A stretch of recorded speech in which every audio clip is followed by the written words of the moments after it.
गुंतवणुकीमध्ये 7व्या क्रमांकावर होता।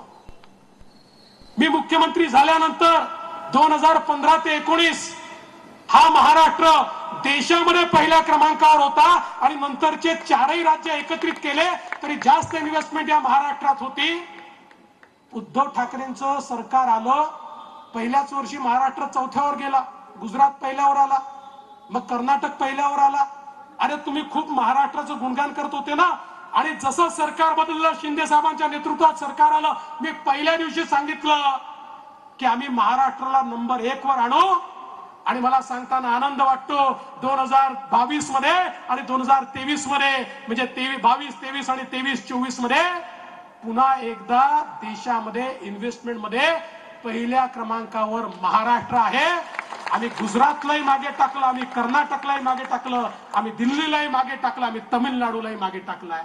आणि आमच्या नंतरचे जे 3 राज्य आहेत त्यापेक्षा जास्त या ठिकाणी इन्व्हेस्टमेंट आम्ही आणली आहे। याचा अर्थ काय आहे? ताकद असावी लागते, हिम्मत असावी लागते। अरे छत्रपती शिवरायांनी काय सांगितलं? मला लढणारे हवे, रडणारे नाही। 2.5 वर्ष घरामध्ये बसून कोमट पाणी पीत केवळ जे रडत होते त्यांच्या काळामध्ये उद्योग या ठिकाणी येऊ शकत नाही। उद्योग आणण्याकरता ताकद लागते, शक्ती लागते, ती आम्ही या ठिकाणी आणून दाखवली आणि डंके की चोट पर आम्ही महाराष्ट्राला पुढे घेऊन गेलो। पण माझा सवाल आहे, तुमच्या काळात का आले नाही उद्योग?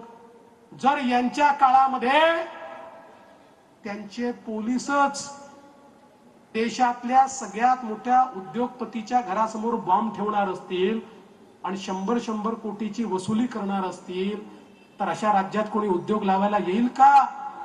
अरे तो सचिन वाझे, माझ्याकडे उद्धवजींनी मंत्र्यांना पाठवलं होतं सरकारमध्ये असताना, म्हणाले सचिन वाझेला परत घ्या। मी म्हटलं घेणार नाही, क्रिमिनल आहे, मी याला घेणार नाही। सरकार बदललं, उद्धवजी झाले, त्या सचिन वाझेला त्यांनी पुन्हा परत घेतलं। त्यांना विचारलं, अरे सचिन वाझेला तुम्ही परत घेतलं, त्याचा रेकॉर्ड खराब आहे, तो या ठिकाणी ऍक्टिव्हिटी करतोय। काय म्हणाले? सचिन वाझे काय लादे नाही का? सचिन वाझे का?